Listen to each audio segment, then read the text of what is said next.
बोलती पुस्तके. ज्यांना वाचनाचा नाद त्यांना बोलती पुस्तके घाली साद.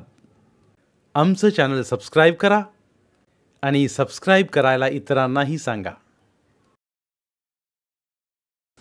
नमस्कार श्रोते मित्र हो, बोलती पुस्तके सादर करत आहे लेखक रवींद्र ठाकूर लिखित कादंबरी कर्ण पर्व, प्रकरण 9. पांडव जिवंत आहेत, द्रुपदाच्या राज्यात सुरक्षित आहेत आणि एवढंच नाही तर राजकन्या द्रौपदीसाठी ठेवलेला अवघड पण जिंकून त्याचे जावई झाले आहेत. हे ऐकून पितामह भीष्म आनंदून गेले. परंतु गेल्या काही दिवसांपासून त्यांच्या कानावर आणखीही काही बाही येऊ लागला आहे. ते ऐकून त्यांना अगदी राहवलं नाही. सरळ धृतराष्ट्राच्या महालात जाऊन ते म्हणाले, हे मी काय ऐकतो आहे महाराजा. पांडव हे कुरुराज्याचे वारस नाहीत, ही वंदता कोणी पसरवली. पांडव हे पांडुराजाचे नियोग पुत्र असल्यानं राज्याचे वारस ठरत नसतील तर त्याच न्यायानं तू आणि तुझे पुत्रही राज्याचे वारस ठरत नाहीत. नियोग ही आर्यांची प्राचीन कुलपरंपरा आहे. त्याच परंपरेनं जन्मलेला तू सिंहासनावर बसलास आणि आता पांडवांचा तो अधिकार नाकारण्यासाठी ते पांडुराजाचे पुत्रच नाहीत म्हणतोस. धृतराष्ट्र वाचा गेल्याप्रमाणे बसून होता. दृष्टीहीन बुबळांची अस्वस्थ उघडझाप सुरू होती. त्याला बोलावंसं वाटत होतं पण बोलता येत नव्हतं. पितामह पुढे म्हणाले, राज्यात पसरवणाऱ्या वंदतांनाही राजाच जबाबदार असतो आणि ही वंदता तर हेतुतःच पसरवली गेलेली दिसते. आता या समस्येवर एकच उपाय मला दिसतो, तो मी राजसभेत सांगेन. उद्याच राजसभा भरवायची व्यवस्था कर. धृतराष्ट्रानं घाईघाईने विदुराला बोलावून घेऊन राजसभा भरवायची व्यवस्था केली. पितामहांच्या आज्ञेवरून बोलावण्यात आलेल्या राजसभेत काहीतरी महत्त्वाचा निर्णय होणार या अपेक्षेने सभाजनांची अपूर्व गर्दी लोटली. आजच्या सभेत सर्वप्रथम पितामहच बोलणार हे सांगायला नकोस होतं. अपेक्षेप्रमाणे ते बोलायला उभे राहिले. शरीर आता वार्धक्याकडे झुकलं असलं तरी मनाचा कणखरपणा, बुद्धीची विवेकशीलता वृद्ध चेहऱ्यावर दृगोचर होत होती. परंतु त्याचबरोबर त्या जरा जर्जर चेहऱ्यावर आज विकलता जाणवत होती. खरंच माणूस पिकत जातो तसं त्याचं मन अधिकाधिक कोवळं होत जातं की काय. अंतकरणापासून बाहेर पडणारा त्यांचा एक एक शब्द सभाजन आतुरतेनं ऐकू लागले. महाराजा, कौरव माझे आहेत तसे पांडवही माझेच आहेत. कौरवांचं रक्षण करणं हे माझं कर्तव्य आहे, तसं त्यांचंही रक्षण करणं हे माझं कर्तव्य आहे. एवढंच नव्हे तर तुझंही ते कर्तव्य आहे. हे राज्य कौरवांचं आहे तसं पांडवांचंही आहे. या राज्यावर त्यांचाही तेवढाच हक्क आहे. खरं तर तो यापूर्वीच त्यांना मिळायला पाहिजे होता, परंतु अजूनही वेळ गेलेली नाही. सन्मानपूर्वक बोलावून घेऊन राज्याचा अर्धा हिस्सा त्यांना दे. त्यातच सर्वांचं भलं आहे, कल्याण आहे आणि प्रजाजनांची ही तीच इच्छा आहे. वारणावताला जे घडलं त्याविषयी ते काय बोलतात ते तुलाही माहीत आहेच. बोलायला उत्सुक असलेल्या दुर्योधनाला उद्देशून आणि किंचित आवाज चढवून ते म्हणाले, लोक दूषणं देत आहेत ती तुला, पुरोचनाला नव्हे. अजूनही शहाणा हो. ज्यांना अर्ध राज्य दिलंस तर दुष्कीर्तीचा तो कलंक तरी धुवून निघेल. त्याऐवजी भलताच काही विचार केलास तर अपयशाचा आणि दुष्कीर्तीचा धनी होशील, हे पुरतं ध्यानात ठेव. सभेत सर्वत्र जीवघेणी स्तब्धता पसरली होती. इतका वेळ पितामहांना अडवून बोलायला उत्सुक असला दुर्योधनही गप्पच झाला होता. परंतु तो फार वेळ गप्प बसणार नाही हे त्याच्या हालचालीवरून सहज जाणवत होतं. पितामहांचं बोलून झालं की द्रोणाचार्यांनी बोलायचं ही सभेची आजवर चालत आलेली रीत पाहता सभाजनांचे डोळे साहजिकच द्रोणाचार्याकडे ओढले गेले. आपला सल्ला काय आहे आचार्य? महाराजा म्हणाला. द्रोणाचार्य म्हणाले, भीष्मांनी व्यक्त केलेल्या विचारांशी मी सहमत आहे. दूत पाठवून पांडवांना बोलावून घ्या.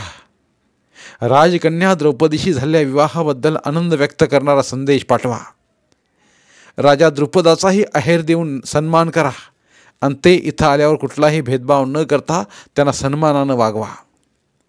हाच आर्यधर्म आहे महाराजा. वाह, काय पण सल्ला आहे. दुर्योधन म्हणाला, कुरु राज्याचे आधारस्तंभ राज्याची विभागणी करण्याचा चांगला हिताचा सल्ला देत आहेत. दुर्योधनाने केलेला आरोप द्रोणाचार्यांना मुळी सहन झाला नाही. ते म्हणाले, आम्ही चुकीचा सल्ला देत आहोत असं तुला वाटत असेल तर काय न्याय ठरेल ते तूच सांग, नाहीतर त्यांच्याविषयी तुला द्वेष वाटतो हे मान्य कर. महाराज, द्रोणाचार्यांनी दिलेलं आव्हान स्वीकारून दुर्योधन म्हणाला, कुरु राज्याचे उत्तराधिकारी तुम्हीच आहात.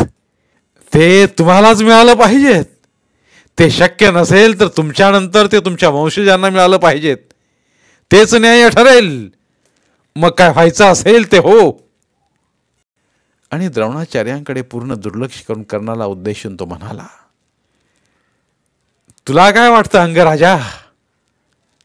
कर्ण म्हणाला, कुरु राज्यात ज्यांना धनवैभव मान सन्मान सारं काही मिळालं त्यांनीच असा सल्ला द्यावा यासारखी आश्चर्याची आणि खेदाची गोष्ट नाही. महाराजांनी अशा सल्लागारांचं जरूर ऐकून घ्यावं, परंतु अंतिम निर्णय मात्र स्वतःच घ्यावा. आपल्या बलशाली राज्याची विभागणी करणं योग्य ठरेल की अयोग्य याचाही त्यांनी विचार करावा. कोणत्याही परिस्थितीत राज्याची विभागणी हितावह ठरणार नाही असंच मला वाटतं. द्रोणाचार्यांच्या अंगाचा आणखीनच भडका उडाला. कर्णाचा रोख लक्षात येताच एकदम संतापून ते म्हणाले, दृष्ट माणसा, महाराजाला चुकीचा सल्ला देऊ नकोस.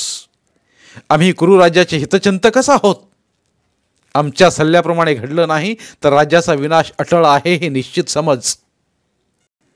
महाराजा, महामंत्री विदूर धृतराष्ट्रांच्या विनवण्या करू लागला, जे कार्य सामोपचारानं साधण्यासारखं आहे ते युद्ध करून साध्य करावं असं म्हणणारा माणूस करंटाच म्हणावा लागेल. कुरुश्रेष्ठ भीष्म सांगतात तेच हितावह ठरेल. द्रोणाचार्य अनुभवी आणि ज्ञानी आहेत, ते चुकीचं सांगणार नाहीत. महाराजा द्रुपद, द्वारकेचा राजा श्रीकृष्ण हे ज्यांचे मित्र झाले आहेत त्यांचा पाडाव अशक्य आहे. आपण त्यांना लाक्षागृहात जाळून मारण्याचा प्रयत्न केला, हा प्रवाद अजूनही मिटलेला नाही. तोच ते जिवंत असल्याची वार्ता आल्यानं लोक आनंदित झाले आहेत. केव्हा एकदा ते पाचही भाऊ डोळ्याला दिसतील असं त्यांना झालं आहे. त्यांच्या मनाला संतोष होईल असाच निर्णय घे. तू प्रथम राजा आहेस आणि त्यानंतर पिता आहेस. प्रथम राजाचं कर्तव्य कर. दुर्योधनाचं ऐकून विनाशाला निमंत्रण देऊ नकोस. एवढं सगळं झाल्यावर तरी चुकीचा सल्ला देणारे कोण आणि हितावह सल्ला देणारे कोण याचा विचार कर. हा कर्ण मूर्ख आहे, त्याचं ऐकू नकोस. दुर्योधन, कर्ण आणि हा शकुनी यांचं कोणाचंही ऐकू नकोस. राजकारण त्यांना कळत नाही, ते अपरिपक्व आहेत. गांगेय भीष्मांचा सल्ला योग्य आहे. पांडवांना अर्ध राज्य देऊन हा तंटा मिटव महाराजा. मूर्ख दासीपुत्रा, दुर्योधन कडाडला. त्यांना पांडव म्हणताना तुझी जीभ झडत कशी नाही? दिवंगत महाराजांशी त्यांचा संबंध जोडू नकोस. ते असलेच तर कौंतेय आहेत, पांडव कदापिही नाहीत. इतका वेळ ऐकत असलेला महाराजा काही नुसताच ऐकत बसला नव्हता. एवढं सगळं ऐकून घेतल्यावर तोही एका निर्णयावर येऊन पोचला होता. दुर्योधनावर खेकसून तो म्हणाला, तू गप्प बस भाऊ. युद्ध टाळायचं असेल तर काहीतरी मार्ग काढायला हवा. भीष्म वडील आहेत, ते सांगतील ते तू ऐकायला हवंस. दुर्योधन चडपडत गप्प बसला. महाराजानं घेतलेल्या निर्णयानं सभाजन संतुष्ट झाले खरे, परंतु त्याची बुद्धी स्थिर राहील याची खात्री नव्हतीच. तरी विदूर म्हणालाच, महाराजा, वयाच्या 100 वर्षांपर्यंत तुझी बुद्धी अशी स्थिर राहो. पांडवांना विधिवत निमंत्रण पाठवण्यात आलं. महामंत्री विदुराचीच त्या महत्त्वाच्या कामावर नियुक्ती करण्यात आली होती. तिकडे कांपिल्य नगरीतही बरंच काही घडलं होतं. भुज्य तामिती, तुम्ही पाचही भाऊ हिचा उपभोग घ्या. मातेनं दिलेल्या या आज्ञेप्रमाणे आम्ही पाचही भाऊ द्रौपदीशी विवाह करणार आहोत, असं युधिष्ठिरानं सांगताच महाराजा द्रुपद म्हणे फार संतापला होता. माझी कन्या म्हणजे तुला भिक्षा वाटली की काय? द्रुपद ओरडलाच. युधिष्ठिराचा निषेध करून तो म्हणाला, असं करायला मी काही अनार्य नाही. त्यावर युधिष्ठिर म्हणाला, तू ज्यांच्यावर राज्य करतोस त्या अनार्य जमातीमध्ये ही रीत अस्तित्वात आहे. अनार्यांच्या कितीतरी चालीरीती आर्यांनी स्वीकारल्या आहेत. आणि बहुपतिकत्वाचं म्हणशील तर आर्य जमाती सप्त सिंधूच्या पलीकडे राहत होत्या तेव्हा त्यांच्यात बहुपतिकत्वाची रीत होतीच. असे अनेक विवाह यापूर्वी झाले आहेत. जटिलेनं 7 ऋषींशी विवाह केला होता. कण्व ऋषींची कन्या वार्क्षी हिनं 10 तपस्वी भावांशी विवाह केला होता. अशी कितीतरी उदाहरणं त्यानं सांगितली. तेव्हा कुठे म्हणे महाराजा द्रुपद युधिष्ठिराच्या विचारांशी सहमत झाला. द्रौपदीला विचारायची गरजच पडली नाही. तिची संमती गृहीतच धरली गेली. स्वयंवर पार पडलं होतंच. आता विधिवत विवाह सोहळाही संपन्न झाला. त्यानिमित्तानं द्रुपदानं आणि श्रीकृष्णानं पुन्हा अनेक राजे महाराजे गोळा केले. स्वतः श्रीकृष्ण, त्याचा मोठा भाऊ बलराम, सेनापती कृतवर्मा, युयुधान, सात्यकी यांच्यासह कांपिल्य नगरीतच थांबला होता. कुंतीची भेट घेऊन विदुरानं तिला सगळा वृत्तांत सांगितला. मुलांसह हस्तिनापुरात यायचं म्हणताच तिला फार भीती वाटू लागली. परंतु विदुरावर भिस्त टाकून तिनं यायचं मान्य केलं. स्वतः श्रीकृष्णही त्यांच्यासोबत असणार होताच. आत्याची मुलं म्हणून श्रीकृष्णाला त्यांच्या हिताची काळजी वाहणं गरजेचं वाटत होतं. हस्तिनापूरच्या राजमहालात पांडवांचं सपत्नीक भव्य स्वागत करण्यात आलं. कित्येक लोक त्यांच्या स्वागतासाठी थेट नगर सीमेपर्यंत गेले होते. नववधूला पाहण्यासाठी स्त्रियांचीही तेवढीच गर्दी लुटली. नगरात जिकडे तिकडे नववधूच्या रूपागुणांची तोंड भरभरून वाखाणणी झाली. 5ही भावांच्या भाग्याचा अनेकांना हैवा वाटला. राजवाड्यात एकीकडे आनंद आणि उत्साह ओसांडत होता, तर त्याचवेळी दुसरीकडे दुःखाचे उसासे बाहेर पडत होते. दुर्योधन, दुःशासन, शकुनी किंवा कर्ण यापैकी कोणीही त्यांच्या स्वागतासाठी गेलं नव्हतं की त्यांची भेट घेऊ इच्छित नव्हतं. आपल्या मुलांचं वागणं ध्यानात घेऊन मग महाराजा धृतराष्ट्रानंच पुढाकार घेतला. दूत पाठवून युधिष्ठिराला बोलावून घेतलं. त्याला मायेनं जवळ घेत तो म्हणाला, पुत्र युधिष्ठिर, तुझा पिता पांडू राजा याच्या पराक्रमामुळेच आपलं हे कुरुजांगल राज्य एवढ्या वैभवाप्रत गेलं आहे.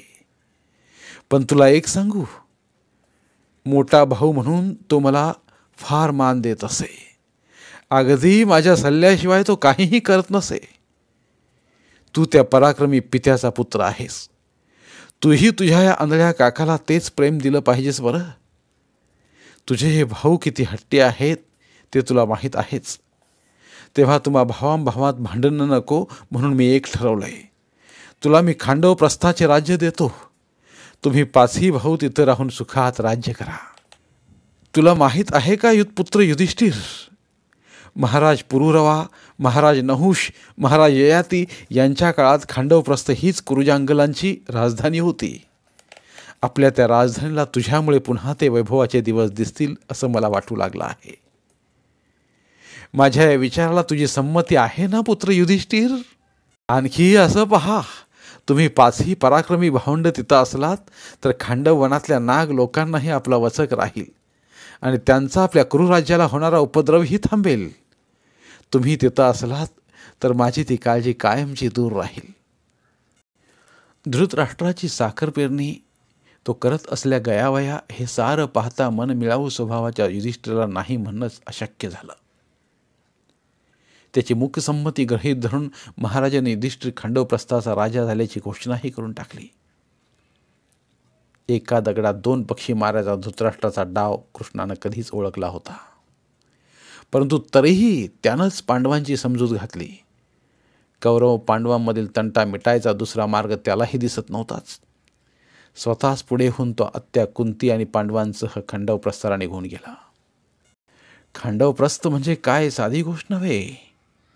उत्तरेला कुरुजांगल राज्याची दक्षिण सीमा आणि दक्षिणेला शूरसेन राज्याची उत्तर सीमा यांना व्यापून असल्या विस्तीर्ण भूप्रदेशात खांडववन पसरला आहे. त्याच निबिड अरण्यातून वाट काढत निघालेली दक्षिणाभिमुख यमुना थोडी पुढे गेल्यावर गंगेच्या भेटीसाठी आतुर होऊन पूर्वाभिमुख झाले आहे. खांडवप्रस्थ ही जुन्या काळी कुरुजांगल राज्याची राजधानी असली तरी खांडववनातील नाग लोकांनी त्यांना कधीच सुख लाभू दिलं नाही. त्याचाच परिणाम म्हणून हस्तिन नावाच्या राजानं दूर गंगेकाठी हस्तिनापूर वसवलं आणि कुरूंची राजधानी तिकडे नेली. कुरूंच्या त्या प्राचीन राजधानीचे अवशेष खांडववनात अजूनही तसेच आहेत. पुन्हा नव्या नगरीची स्थापना करायची तर मोठेच कष्ट उपसायला हवेत. नागांची संघर्ष करण्याची तयारी ठेवायला हवी. बापाने केलेली मखलाशी ध्यानात यायला दुर्योधनाला थोडा वेळच लागला. तरीही राजाचा अर्धा भाग असा फुकापासरी जावा हे त्याला आवडलं नाही.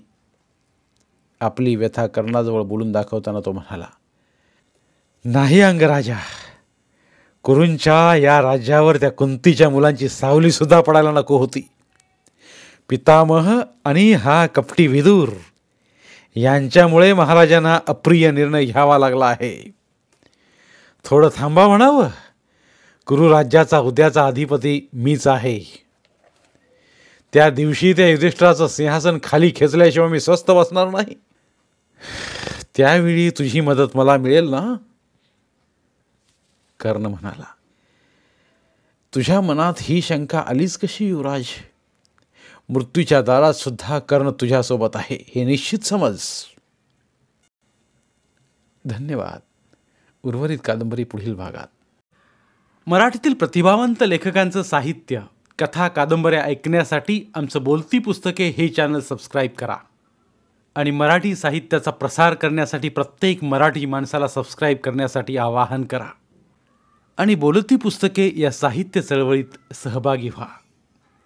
आपले पुन्हा एकदा धन्यवाद.